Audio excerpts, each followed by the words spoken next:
Je me souviens d'une histoire de deux frères qui cultivaient un champ de riz. Leur champ se trouvait au milieu de la pente d'une colline. Les autres champs se trouvaient en contrebas.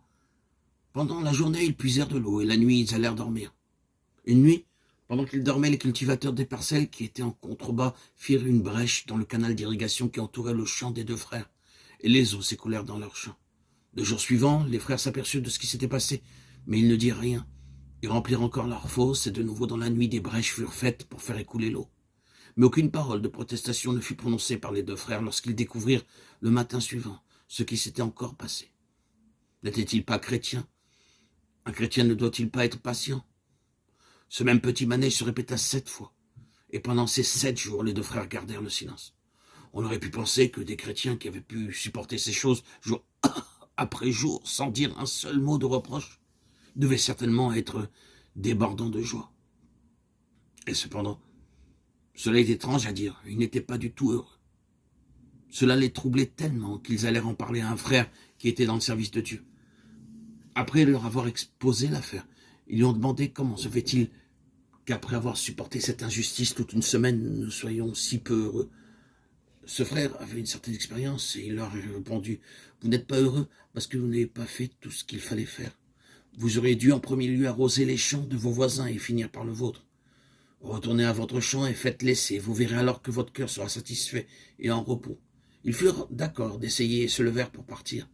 Le matin suivant, ils se levèrent plus tôt que d'habitude et leur premier travail se fut d'arroser les parcelles des fermiers qui avaient persisté à dérober l'eau qu'ils n'avaient pas puisée. Il se produisit alors cette étonnante chose, puis plus ils travaillaient à irriguer les champs de riz de leurs mauvais voisins, et plus ils étaient heureux. Et lorsqu'ils finirent d'arroser leur propre terrain, leur cœur était dans un parfait repos.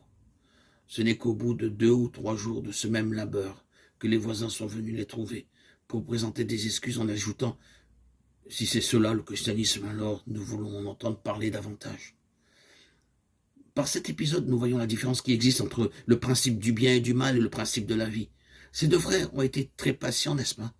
Ils ont travaillé sous un soleil torride pour arroser leur champ de riz et, sans mot dire, ils ont supporté qu'on leur dérobe plusieurs fois l'eau de leur champ.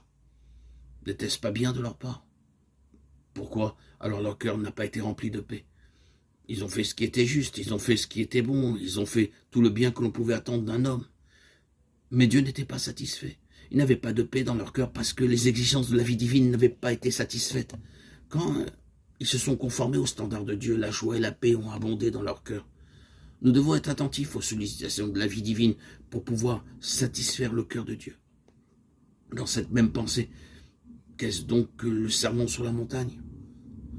Que nous est-il enseigné dans le chapitre 5 à 7 de Matthieu?